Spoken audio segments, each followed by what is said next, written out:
નમસ્તે વિદ્યાર્થી મિત્રો, ગયા લેક્ચરની અંદર મેં તમને અરીસાનું સૂત્ર કમ્પ્લીટ કરાવી દીધું હતું ને એમની મોટવણી કમ્પ્લીટ કરાવી દીધી. શું હતું અરીસાનું સૂત્ર?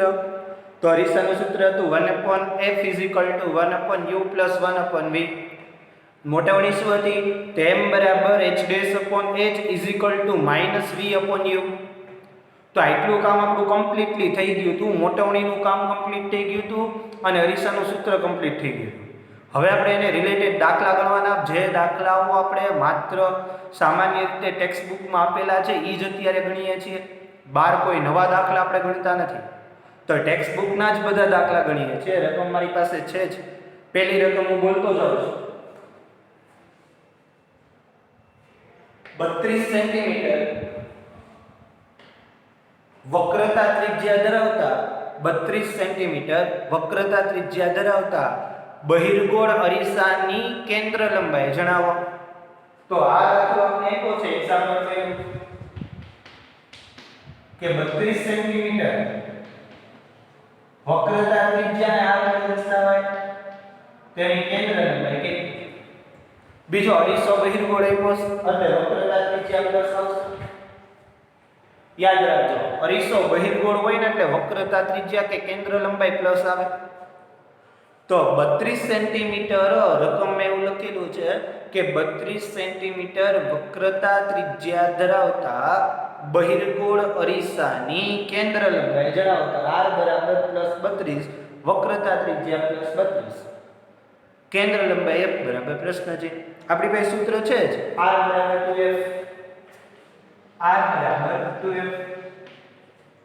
r ની કિંમત કેટલી? તો 32 2f. f ને કરતા બનાવો તો 32 ના છેદમાં 2 16 × 32 દાખલો પૂરો 16 સેન્ટીમીટર. વિકલ્પોમાં પૂછાય, નાના વિકલ્પો હોય એકાદ માર્કમાં એમાં પૂછાય. રેડી? તો આ એક નાનકડું એક્ઝામ્પલ હતો. પહેલું એક્ઝામ્પલ પૂરું, ફર્સ્ટ એક્ઝામ્પલ પૂરું.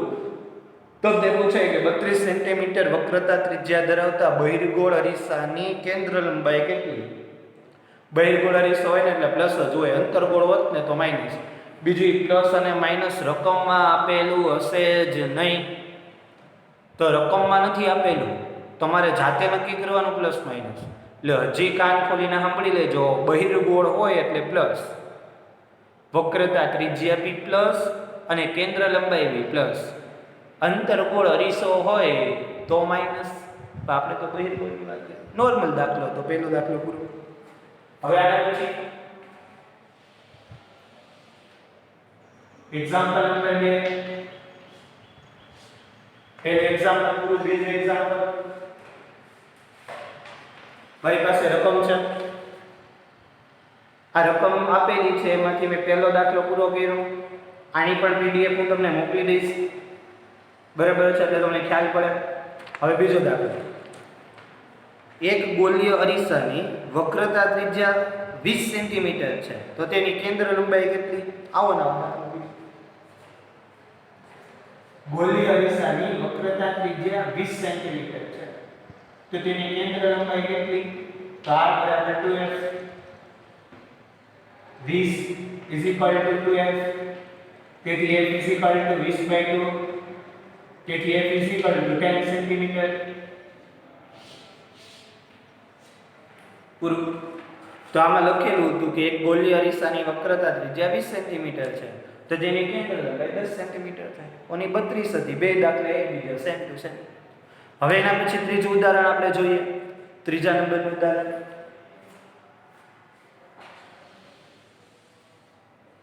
એક્ઝામ્પલ 3. હવે એક્ઝામ્પલ 3 છે એ ઉદાહરણ જોઈએ તો એમાં એક્ઝામ્પલ નંબર 3 છે એમાં એવું લખ્યું છે કે એક અંતર્ગોળ અરીસો તેની સામે 10 સેન્ટીમીટરે વસ્તુ રાખેલું છે. વસ્તુનું 3 ગણું મોટું પ્રતિબિંબ મળે તો પ્રતિબિંબનું સ્થાન ક્યાં હશે? એટલે અરીસો કયો છે? અંતર્ગોળ રકમ છે. અરીસો અંતર્ગોળ રકમમાં આપણે એવું લખેલું છે કે એક અંતર્ગોળ અરીસો તેની સામે 10 સેન્ટીમીટર વસ્તુ રાખેલી છે. તો વસ્તુ અંતરની શું કહેવાય? 10 સેન્ટીમીટર.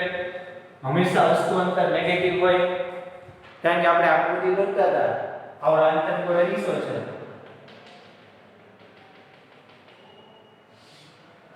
આ P, અહીં ક્યાંક F, અહીં ક્યાંક C, વસ્તુ 10 સેન્ટીમીટર દૂર છે, અહીંયા વસ્તુ રાખી AB 10 સેન્ટીમીટર દૂર છે, તો સંખ્યા રેખા મુજબ P ની આ બાજુ જે કઈ આવે નેગેટિવ વાળું P બરાબર 10 સેન્ટીમીટર. વસ્તુનું 3 ગણું મોટું અને વાસ્તવિક પ્રતિબિંબ મળે. 3 ગણું મોટું. વસ્તુનું પ્રતિબિંબ કેટલા ગણું મોટું છે? 3 ગણું મોટું છે. 3 ગણું મોટું, મોટું એટલે મોટું નહીં, 3 ગણું એટલે 3. બીજું વાસ્તવિક કીધું, વાસ્તવિક પ્રતિબિંબ હોય ને એટલે મોટો નહીં માઈનસ આવે. જો પ્રતિબિંબ કેવું હોય વાસ્તવિક, તો મોટવણી કેવી આવશે? માઈનસ. તો પ્રતિબિંબનું સ્થાન ક્યાં હશે? V બરાબર 10. પ્રતિબિંબનું સ્થાન ક્યાં હશે? V બરાબર પ્રશ્ન છે. આપણી પાસે મોટવણીનું સૂત્ર હતું, આપણે ખબર જ છે, m બરાબર -v/u. આવું આપણી પાસે સૂત્ર હતું. કિંમત મૂકતા m ની કિંમત -3, આ માઈનસ ના માઈનસ mm, v ગોતવાનું, u ની કિંમત -10, u ની કિંમત શું આવશે? -10. હવે આ -10 છે, આ -10 છે, એ બે એટલે માઈનસ કરી નાખવા, v ના છેદમાં 10 સેન્ટીમીટર, આ -10 થઈ ગયા, તેથી v આ 10 આની બાજુમાં જાય, v 10 તેરીને 30 સેન્ટીમીટર. દાખલા તો આ બધા દાખલા કેવા છે? એક માર્ક ને 2 માર્કમાં પૂછાય, અને પૂછાય એવા ફાઇનલ. આ બધા હેલા દાખલા તમને આવું એવા છે. તો ટેક્સ્ટ બુકમાં બધી જ રકમો આપેલી છે. ટેક્સ્ટ બુકમાં લખાણ સંબંધિત પ્રશ્ન છે ને એમાં બધી રકમો આપેલી છે. તમારે ટેક્સ્ટ બુક રિફર કરતા જાઓ ને એટલે તમને ખબર પડે કે જે લખાણ સંબંધી પ્રશ્ન છે એમાં પહેલો પ્રશ્ન 32 સેન્ટીમીટર વાળો આવે છે, લખાણ સંબંધી પ્રશ્ન છે એમાં બીજો પ્રશ્ન 20 સેન્ટીમીટર વાળો આવે છે, લખાણ સંબંધી પ્રશ્ન છે એમાં આગળ જશો એટલે આવવા અંતર્ગોળ અરીસા વાળો અને આગી મૂકેલી 10 વસ્તુ છે એના માટે આપેલો છે. રકમને વાંચવાની, આમાંથી જોઈને દાખલાઓ ઉતારી લેવાના, કારણ કે એક્ઝામમાં પૂછાય એવા બધા દાખલા છે, તમને કામમાં લાગશે. તો રકમ જોઈ લેજો. પહેલા દાખલાની રકમ બોલું છું, આમાંથી જોઈ લો. 32 સેન્ટીમીટર વક્રતા ત્રિજ્યા ધરાવતા બહિર્ગોળ અરીસાની કેન્દ્ર લંબાઈ શોધો. મેં પહેલું એક્ઝામ્પલ કર્યું. એવું જ બીજું એક્ઝામ્પલ કરાવ્યું. એમાં લખ્યું એક ગોળીય અરીસાની વક્રતા ત્રિજ્યા 20 સેન્ટીમીટર હોય તેની કેન્દ્ર લંબાઈ જણાવી કરાવી. ત્રીજો દાખલો એવો કીધો કે એક અંતર્ગોળ અરીસો, તમે અરીસો બરાબર અંતર્ગોળ લખ્યું, તેની સામે વસ્તુને 10 સેન્ટીમીટર દૂર મૂકેલી, અરીસાની સામે વસ્તુને 10 સેન્ટીમીટર દૂર મૂકેલી છે. જો એનું પ્રતિબિંબ 3 ગણું મોટું અને વાસ્તવિક પડતું હોય તો મોટાવણી 3 અને વાસ્તવિક છે એટલે નેગેટિવ m બરાબર 3, કારણ કે 3 ગણું મોટું એટલે એની મોટાવણી m બરાબર -3. વાસ્તવિક કીધું એટલે -3 બરાબર છે. આપે છે પ્રતિબિંબનું સ્થાન એટલે કે v બરાબર પ્રશ્ન છે. મોટાવણીનું સૂત્ર m બરાબર -3/u. મોટાવણી આપણે -3 મેળવી દીધી. આ માઈનસ એટલે v ના v ના u ની કિંમત -10, આ માઈનસ +10 થઈ જશે, આ 10 સામે વયા જશે એટલે -3 × 10, તેથી v બરાબર -30 સેન્ટીમીટર. તો આપણે 3 દાખલાઓ પૂરા કર્યા અને હજી આપણી પાસે 4, 5, 6, 7 ને 8 દાખલા જેવું છે. તો હવે આના પછી આપણે આગળ દાખલો કરીએ. તો હવે આપણે આના પછી આ દાખલાઓને જવા દઈએ.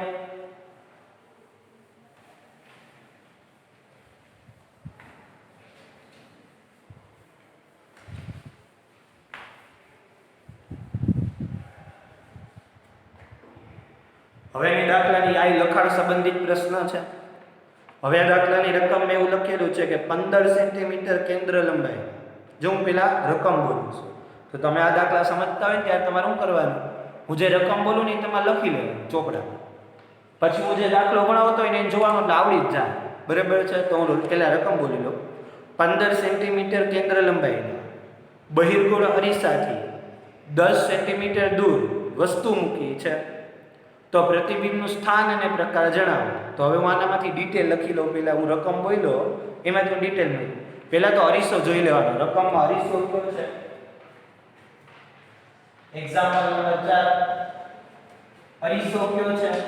તો કે અરીસો આપણી પાસે આની અંદર બહિર્ગોળ લખેલો છે. તો બહિર્ગોળ અરીસો તો મેં લખી નાખ્યું અરીસો બરાબર બહિર્ગોળ. પછી રકમ મેં એવું લખ્યું છે 15 સેન્ટીમીટર કેન્દ્ર લંબાઈ. કેન્દ્ર લંબાઈને f કહેવાય. f 15 centimetre. બહિર્ગોળ છે એટલા માટે કેન્દ્ર લંબાઈ પ્લસ. અગાઉ જ કહી દીધું હતું બહિર્ગોળ હોય એટલે પ્લસ ને અંતર્ગોળ હોય તો માઈનસ કેન્દ્ર લંબાઈ કે વક્રતા ત્રિજ્યા. અત્યારે બહિર્ગોળ છે એટલા માટે પ્લસ.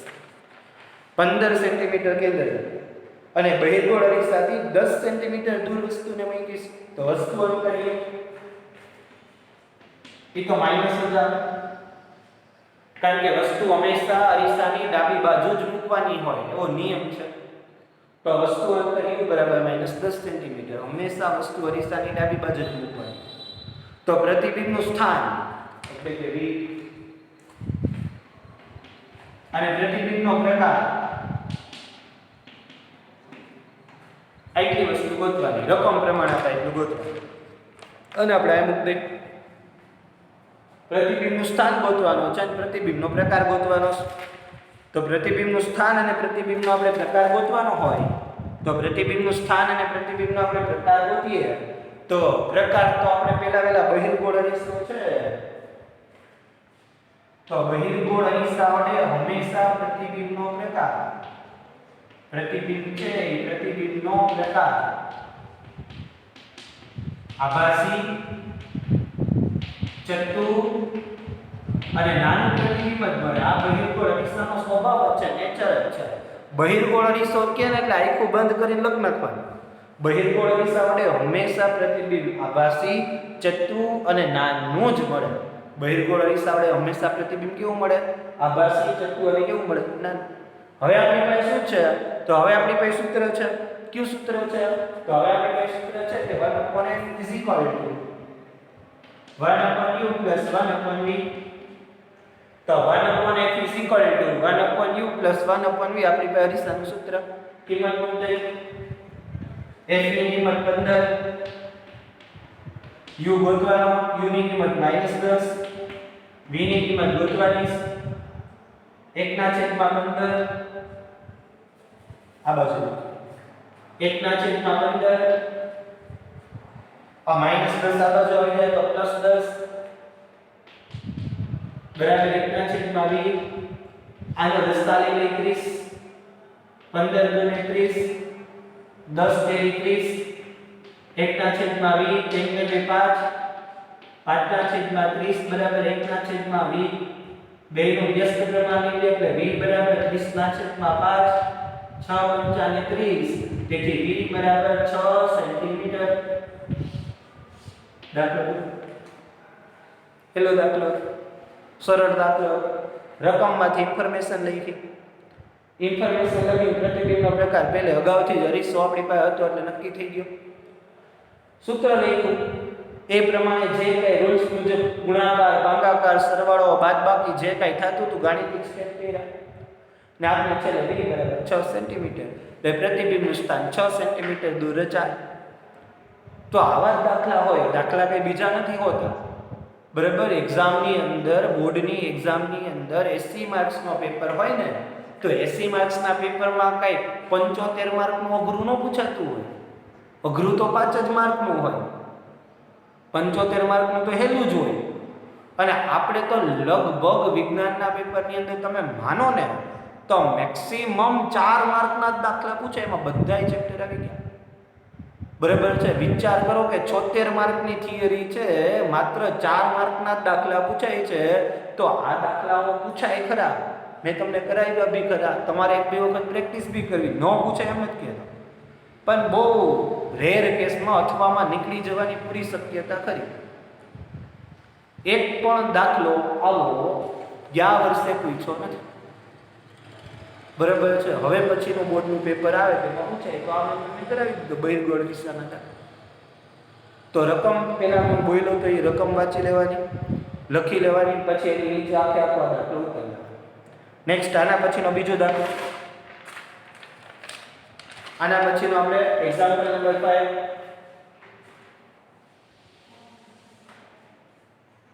તો એક્ઝામ્પલ નંબર 5 માં શું થશે કે થોડોક દાખલો મોટો છે ને તો મારે આ સાફ કરવું પડશે, એટલે આ દાખલો હું સાફ કરી નાખું. પછી એક્ઝામ્પલ નંબર 5 અને 6 છે ને બે સરખા છે, એટલે બાજુ બાજુમાં આપણે વ્યવસ્થિત દાખલા ગણીએ.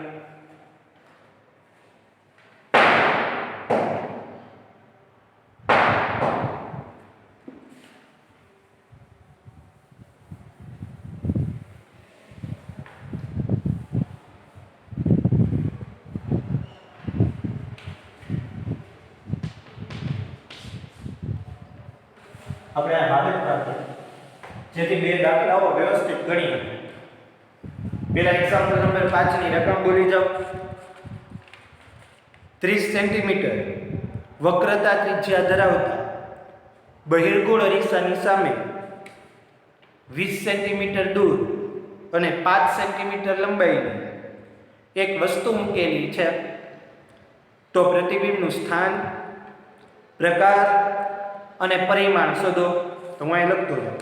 પહેલું રકમમાં એવું આપેલું છે, આપણે રકમમાં જો મેં કે દાખલા ગણેલા નથી, હું કંઈ જોઈને નથી ગણાવતો. નકર ઘણા વિદ્યાર્થીઓને એવું થાય સાહેબ તો જોઈને દાખલા ગણાવે છે. તો આમાં ક્યાંય એક શબ્દ લખેલો નથી, આપણે ખાલી રકમ લખેલી છે. રકમ બહુ લાંબી છે તો બોર્ડ ઉપર લખી ન આવો, કારણ કે લખવા જાવ તો એ મારી 5-7 મિનિટ બગડે તો દાખલાઓ અધૂરા રહી જાય લેક્ચર. એટલે રકમ બોલ્યો એ તમે પહેલા રકમ લખી જ લેવાની, બોલવું એટલે તમારે રફ ચોપડામાં લખી લેવાની. આવું વિડીયો લેક્ચર ભણતા હોય. હવે હું અહીંથી સ્ટાર્ટ કરું છું પાછું સમજાવવાનું, ત્યારે રકમ જોતી જવાની. મારી પાસે રકમ રહેશે, તમારી પાસે રહેશે.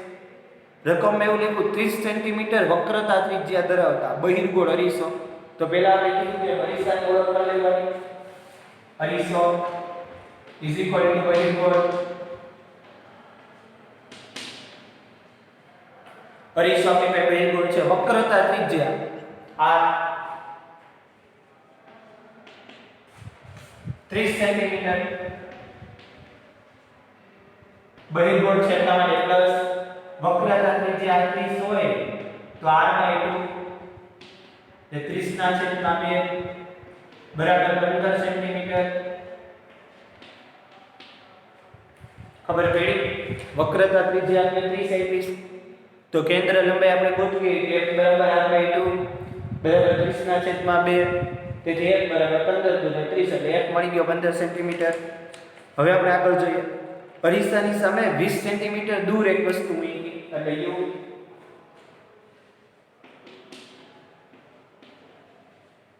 માઈનસ એટલા માટે મૂક્યું, મેં હમણાં જ કીધું કોઈ પણ વસ્તુ ડાબી બાજુ જ મૂકવાની હોય, ડાબી બાજુ મૂકો એટલે માઈનસ, તેથી u બરાબર -20 સેન્ટીમીટર. એના પછી આપણે આગળ જાય.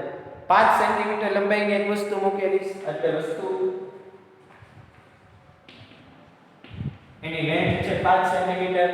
વસ્તુની ઊંચાઈ કેટલી છે? 5 સેન્ટીમીટર. તો પ્રતિબિંબનું સ્થાન, પ્રકાર અને પરિમાણ શોધો. સ્થાન શોધવાનું છે,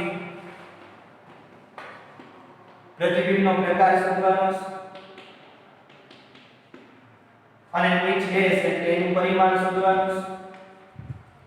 ફિઝિક્સના દાખલામાં હંમેશા રકમમાંથી ડિટેલ લખતા આવડવી જોઈએ.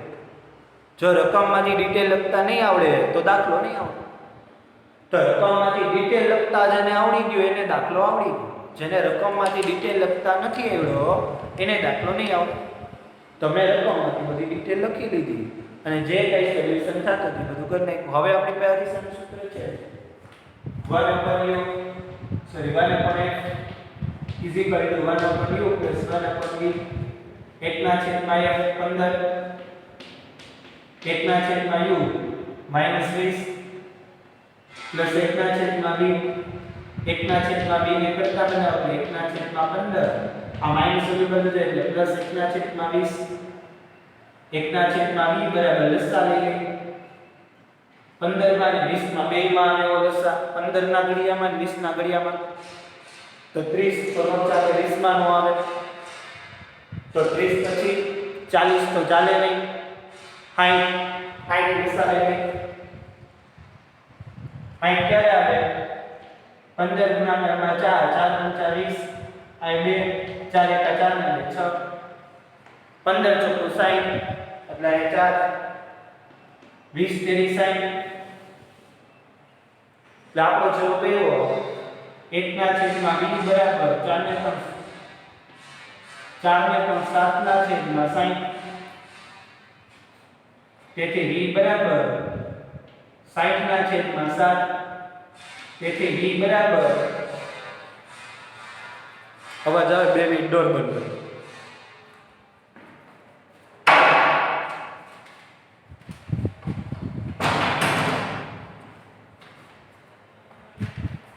એટલે 60 ના છેદમાં 7 60 ના છેદમાં 7 નો ભાગાકાર કરો તમે 60 ભાગાકારમાં 7 કરો એટલે 60 ભાગાકારમાં આપણે 7 કરીએ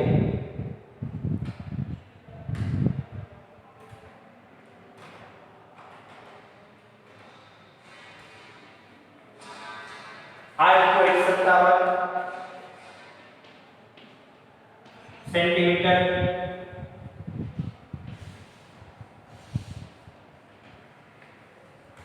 દાખલાને સમજો બહુ સરળ હોય છે દાખલાઓ બધી ડિટેલ લખાઈ ગઈ સૂત્ર મૂકી દીધું કિંમત મૂકી દીધી માઈનસ વાળો તો દોની બાજુ પ્લસ થઈ ગયું લસા અને આપણો જે જવાબ આવ્યો યાદ કરી શકતા હવે આપણે v મેળવ્યો છે હજી આપણે h ડેશ ગોતવાનો છે હજી આપણે શું ગોતવાનું થશે h ડેશ ગોતવાનું થશે તો આપણા સૂત્ર મુજબ ઓટોમેટિક m બરાબર h ડેશ upon h બરાબર માઈનસ v upon u આવું આપણે સૂત્ર ઓલરેડી અગાઉ કરાવી દીધું m બરાબર h ડેશ upon h બરાબર minus v upon u h dash ગોતવાનો છે h આપણે કેટલો આપેલો છે 5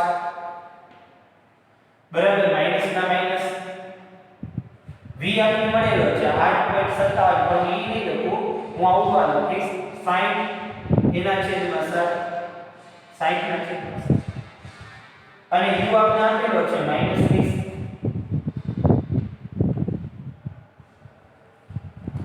ખબર પડે મેં 8.57 નો લખ્યો એની કિંમત આ લઈ 60 ના છેદમાં 7 અને છેદમાં u છે -20 હવે આ 0 0 ઉડી જાય આ 3 અને 6 હવે બીજું શું તો કે h ડેશ જો હવે અહીંથી તો તમને નહીં દેખાય એટલે બાજુમાં લખું છે h dash upon 5 is equal to ઉપર લીધા તમને નીચે લીધા 7 આ h ડેશ એમ ને 3 ગુણાકારમાં 5 છેદમાં 7 તેથી h ડેશ બરાબર 15 ના છેદમાં 7 તેથી h ડેશ બરાબર 15 ના છેદમાં 7 છે તો તમે ભાગાકાર કરો 15 ભાગાકારમાં 7 બરાબર 2.14 સેન્ટીમીટર તો 2.14 સેન્ટીમીટર થયું પ્રકારની વાત તો અરીસો કયો છે બહિર્ગોળ મેં તમને કહી દીધું કે બહિર્ગોળ અરીસો હોય એટલે આભાસી ચત્તુ અને નાની પ્રતિબિંબ મળે બહિર્ગોળ એટલે શું મળે આભાસી ચત્તુ અને કેવું મળે નાની તમારી સામે આખો દાખલો છે 4 માર્કમાં પૂછાય 4 માર્કની અંદર આખો દાખલો પૂછાય શું કર્યું થોડી બધી ડિટેલ લખી દીધી પછી આપણે કિંમત ભાગાકાર ગુણાકાર જે થતો તો એ મૂક્યો પછી આપણે મોટાવણીનું સૂત્ર m બરાબર h dash upon h is equal to -v upon u જેની કિંમત આપણે એની બધાની કિંમત મૂકી દીધી ખાલી આ 8.57 ની જગ્યાએ 60 ના છેદમાં 7 મૂક્યું જે સરળતા ભાગાકાર કર્યો હરખું ઉડાડી દીધું આ માઈનસ અને આ માઈનસ છે એ બે માઈનસ છે આ માઈનસ અને આ માઈનસ એ બે માઈનસ પ્લસ થઈ જાય તો બે માઈનસ પ્લસ થઈ ગયા ઉપર 3 લીધા છેદમાં 7 લીધા 3 7 h ડેશ ના છેદમાં 5 આ 5 ઓલી બાજુ જાય 15 ના છેદમાં 7 ભાગાકાર કર્યો 2.14 આભાસી ચત્તુ નાનું બહિર્ગોળ એટલે પૂરું તો અત્યાર સુધીના બધાય દાખલા મેં તમને બહિર્ગોળના કરાવ્યા હવે જે આપણે દાખલા ગણવાના છે એમાંનો એક દાખલો અંતર્ગોળ છે સોરી બે દાખલા અંતર્ગોળ છે ને એક બહિર્ગોળ છે તો હવે બહિર્ગોળનો એક દાખલો છે ને એ હું તમને રકમ બોલું છું આમાં તમે લખી લેજો એ આ રીતે દાખલો ગણવાનો પ્રયત્ન કરજો જો હું રકમ બોલું છું તમે સાંભળી લેજો કાન ખોલીને કોઈ વાહનમાં પાછળના દ્રશ્યો જોવા માટે ઉપયોગમાં લેવાયેલ બહિર્ગોળ અરીસાની વક્રતા ત્રિજ્યા 3 સેન્ટીમીટર છે. એટલે વક્રતા ત્રિજ્યા જ્યાં 30 હતું ને ત્યાં 3 સેન્ટીમીટર છે. તો હવે આ બધું તમારું થયું. પછી જો એક વાહન બસના અરીસાથી 5 મીટર અંતરે આવેલું હોય, એટલે આ v છે ને એ 5 સેન્ટીમીટર હશે. 5 મીટર સેન્ટીમીટર 5 મીટરના અંતરે આવેલું હોય તો અરીસાવાળા વસ્તુનું સ્થાન, પ્રકાર અને પરિમાણ નક્કી કરો. આ છે અને h ડેશ છે ને એમાં આપણે કિંમત નથી મેળવવાની, ખાલી એનું કદ નાનું મળે કે મોટું, એનું કદ છે એ નાનું હોય કે મોટું એ જ ખાલી ચેક કરવાનું. તો આ જ દાખલો, આ જ રીત, આ જ સ્ટેપ, આની આખી રીત આવી રીતે દાખલો ગણવાનો છે. આખો દાખલો ગણો. ખાલી h છે ત્યાં સ્ટેપ કરી નાખવાનું. ખાલી n બરાબર -v/u મૂકવાનું. m ની જે કિંમત મળે છે મારે h ડેશ ની કિંમત મળી એમ m ની કિંમત મળશે. એટલે ટૂંકમાં અહીંયા તમારે છે ને ઈ ખાલી આમ m બરાબર -v/u. આવું સૂત્ર આપે દાખલો ગણવાનો. m ની જે કિંમત મળે એ મૂકી દેવાની, પૂરું. બહિર્ગોળ અરીસાવાળે આભાસી ચતુર નાનું પ્રતિબિંબ છે. આ h ડેશ ની કિંમત મળી એની જગ્યાએ m ની કિંમત મળશે. તો દાખલો ગણો થઈ જ જાય, નો ડાઉટ. નો થાય તો મને ફોન કરજો, હું કરાવી દઉં. રકમ બોલી ખબર પડી ને? હજી એક વખત રકમ બોલું. કોઈ વાહનમાં પાછળના દ્રશ્યો જોવા માટે ઉપયોગમાં લેવાય બહિર્ગોળ અરીસાથી વક્રતા ત્રિજ્યા 3 મીટર છે. જો એક બસ અરીસાથી 5 મીટરના અંતરે આવેલ હોય તો અરીસા વડે મળતા પ્રતિબિંબનું સ્થાન, પ્રકાર અને પરિમાણ નક્કી કરો. તો આ રીતનો દાખલો છે. હવે આપણે આ દાખલો કાઢી નાખીએ. એક દાખલો હું અંતર્ગોળ અરીસાનો કરાવું છું, આવું જ હોય એમાં, ખાલી પ્લસ માઇનસ આડાવડા હોય. અને બીજી વખત હું રકમ બોલી તમારે જાતે કરવાનો રહે. તો અંતર્ગોળ અરીસાનો દાખલો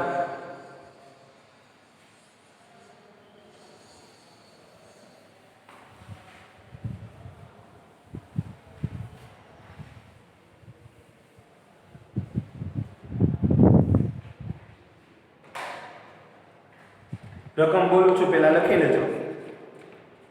18 સેન્ટીમીટર કેન્દ્ર લંબાઈ ધરાવતા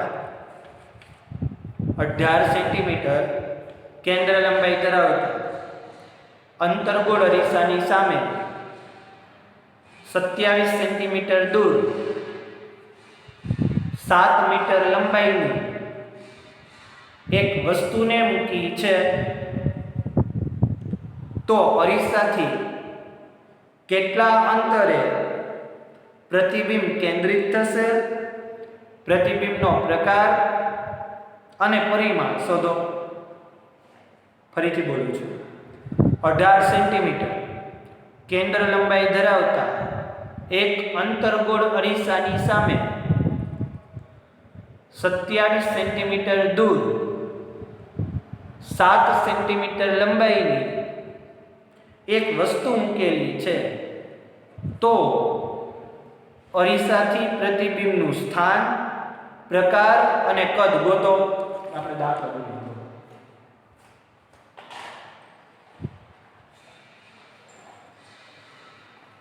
જો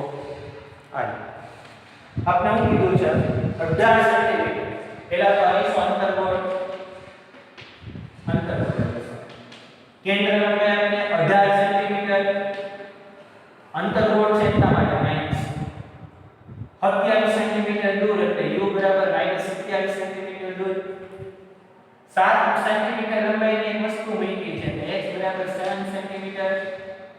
તો આપણે શું કરવાનું? v બરાબર પ્રશ્ન ચિહ્ન, h s બરાબર પ્રશ્ન ચિહ્ન અને એનો પ્રકાર બરાબર પ્રશ્ન ચિહ્ન. આ જ સૂત્ર 1 f minus 18 1 u v u ની કિંમત આપણે આપેલી છે -27 1 ના છેદમાં v બરાબર 1 ના છેદમાં -18 આ 27 ની બાજુ જાય ને પ્લસ 1 ના છેદમાં 27 ખબર પડી આ 1 ના છેદમાં -18 એકલામાં આ 1 ના છેદમાં -27 આ બાજુ જાય એટલે પ્લસ 1 ના છેદમાં 27 1 ના છેદમાં 20 હતી એમને એકલામાં છે બરાબર પણ 27 54 દર્શાવેલી 18 તેની 54 27 54 1/v માઈનસ 1 ના છેદમાં 54 તેથી v બરાબર -54 સેન્ટીમીટર લ્યો તમને લસા લેતા આવડતો હોય ને તો દાખલો થઈ જ જાય હવે ઘણા એમને શું પ્રોબ્લેમ થાય ખબર આ દાખલામાં લસા લેતા જ નહીં આવડે હવે લસા લેતા ન આવડતા દાખલા ક્યાંથી આવડે હવે લસા લેતા છઠ્ઠા હાથમાં ધોરણમાં આવે છઠ્ઠા હાથમાં ધોરણના ગણિતમાં લસા લેતાની રીત આવે છે તો લસા લેતા નહીં આવડે દાખલો નહીં આવે રકમમાંથી ડિટેલ લખતા નહીં આવડે તો દાખલો નહીં આવે તો રકમમાંથી પહેલા તો ડિટેલ કે કેન્દ્ર લંબાઈની સંકેત જ ખબર ન હોય કે f કહેવાય વસ્તુ અંતર u કહેવાય એ જ ન ખબર હોય પ્રતિબિંબ અથવા વસ્તુનું કદ છે ને h કહેવાય એ જ ખબર ન હોય હવે એને જ ખબર ન હોય સંકેતોની એને દાખલા થોડાક આવડે તો પેલા સંકેતો ઓળખતા આવડવા જોઈએ પછી લસા લેતા આવડવા જોઈએ આ પદ ઓલી બાજુ જાય આ પદ આ બાજુ આવે આવું બધું તમને જો કરતા આવડશે તો દાખલો ઘૂમાટી ઝડપથી જ થઈ જશે હવે આપણે m વાળું સૂત્ર m બરાબર h dash upon h minus 3 upon u ચલો h ડેશ upon h ની કિંમત આપણે આપી 7 માઈનસ ના માઈનસ v ની કિંમત આપણે હમણાં આપી -54 અને u ની કિંમત પણ આપણે આપેલી છે -27 બરાબર ના બરાબર h ડેશ છેદમાં 7 આ માઈનસ એકદમ આ માઈનસ ના માઈનસ કે નીકળી જશે 27 * 54 ને માઈનસ 2 વિચાર તેથી h ડેશ બરાબર -2 આવા આ બધી બાજુ જાય તેથી h ડેશ બરાબર -7 સેન્ટીમીટર હવે વાત કરીએ પ્રકાર આવશે વાસ્તવિક ઉલટું અને કદ આવશે મોટું ખબર કેમ પડે પ્રકાર અંતર્ગોળ અરીસા વડે હંમેશા વાસ્તવિક નું ઉલટું પ્રતિબિંબ જ રચાય વસ્તુ જો કેટલી છે 7 પ્રતિબિંબનું કદ કેટલું આવ્યું 14 વસ્તુનું કદ 7 છે અને પ્રતિબિંબનું કદ 14 આવ્યું ડબલ આવ્યું તો પ્રતિબિંબ મોટું જ થઈ ગયું ને તો આમ બુદ્ધિ લડાવે તો કેન્દ્ર લંબાઈ જો 18 છે અને વસ્તુ છે ને 27 સેન્ટીમીટર દૂર છે એટલે વસ્તુ છે ને એ હકીકતની અંદર 27 સેન્ટીમીટર દૂર છે એટલે આ વસ્તુ c થી થોડી દૂર મૂકેલી છે સોરી c અને f ની વચ્ચે મૂકેલી હોય કારણ કે ડબલ કરો તો 18 ને 36 થાય તો c 36 સેન્ટીમીટર હોય આપણે વસ્તુ 27 છે મૂકેલી છે એટલે c અને f ની વચ્ચે વસ્તુ મૂકેલી હોય તો c અને f ની વચ્ચે વસ્તુ મૂકેલી હોય તો પ્રતિબિંબ c થી દૂર મળે c થી દૂર મળે એટલે પ્રકાર વાસ્તવિક ઉલટું મોટું આવે આમ થોડોક માઇન્ડ હલાવવાનો મગજ હલાવવાનો એટલે આવા દાખલા થતા જાય છેલ્લો દાખલો અંતર્ગોળ અરીસા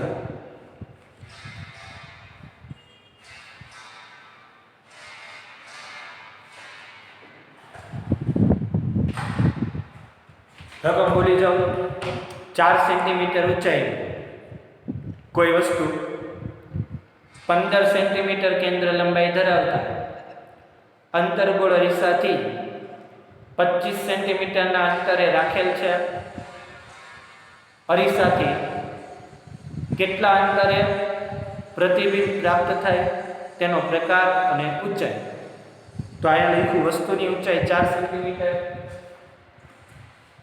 4 સેન્ટીમીટર 15 સેન્ટીમીટર કેન્દ્ર લંબાઈ 15 સેન્ટીમીટર કેન્દ્ર લંબાઈ અંતર્ગોળ અરીસાથી 25 સેન્ટીમીટર દૂર વસ્તુ મૂકેલી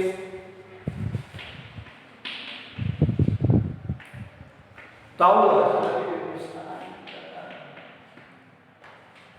આજ આખો દાખલો કાંઈ ફેરફાર નહીં, ખાલી મેં જે શબ્દ બદલાવ્યા છે ને એ શબ્દ ફેરફાર, રકમના આંકડા બદલાવ્યા છે ને એ આંકડા ફેરફાર કરી દાખલો કરવાનો છે. ગણજો, પ્રયત્ન કરજો. જો તમે પ્રયત્ન કરશો જ નહીં ને તો આ દાખલા આવડશે જ નહીં. તો મેં ગણાવેલું હોય ને એ પહેલાં તમારે રકમ લખી વિડીયોને સ્ટોપ કરીને જોતું જવાય, સ્ટોપ કરીને જોતું જવાય, સ્ટોપ કરીને જોતું જવાય.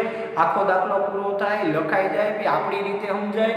જ્યાં ન ખબર પડે ત્યાં મને પૂછાય, અને પછી જે હું રકમ બોલ્યો ને એ પછી દાખલા ગણાય. જ્યાં લગીને આમ નહીં કરો ત્યાં લગીને આ દાખલા આવડશે નહીં. સમય છે એટલે જ મેં આ ચેપ્ટર લીધું છે કે તમે આ વધેલા સમયમાં થોડીક મહેનત કરો તો આપણું આ એક અઘરું ચેપ્ટર કમ્પ્લીટ થઈ જાય. તો હવે આપણે પૂરું કરીએ. બધા જ દાખલા અરીસાના પૂરા, લેન્સ પૂરો થશે એટલે લેન્સના જ બધા દાખલા કરાવી દઈશ. તો હવે પછીના વિડીયો લેક્ચરમાં વક્રીભવન ને વક્રીભવનના સિદ્ધાંતો સમજશું. બરાબર છે? તો નમસ્તે વિદ્યાર્થી મિત્રો, દાખલાઓની ગણતરી કરજો, આવડી જ જશે. ન આવડે ત્યાં મારો કોન્ટેક્ટ કરજો. શક્ય હોય તો 3 થી 5માં અથવા તો સામાન્ય રીતે ગમે તે સમયમાં હું ફ્રી છું તો 100% તમને પૂરેપૂરો જવાબ આપીશ. બીજી એક વસ્તુ, ઘણાના ફોન આવે છે કે ભાઈ બુક કેટલી બનાવી, એક જ બુક વિજ્ઞાનની બનાવો, એમાં બધુંય લખાય, પીડીએફ આવે, મટીરિયલ આવે, બધુંય લખો. એક જ વિજ્ઞાનની બુક, પછી તમે 2 બનાવી હોય તોય ચાલશે, 4 બનાવી હોય તોય હાલશે, 3 બનાવી હોય તો હાલશે, બાકી એક વિજ્ઞાનની બુક હાલશે. એટલે બુક તમારા ઉપર ડિપેન્ડ, તમારે જેમ બનાવી એમ બનાવો, એ તમારા ઉપર જ છે. તો બુકનું તમે તમારા માઇન્ડ પ્રમાણે સેટ કરી અને બનાવી દેજો. બરાબર છે? હવે પછીના વિડીયો લેક્ચરમાં આપણે વક્રીભવન વિશે શીખશું. નમસ્તે.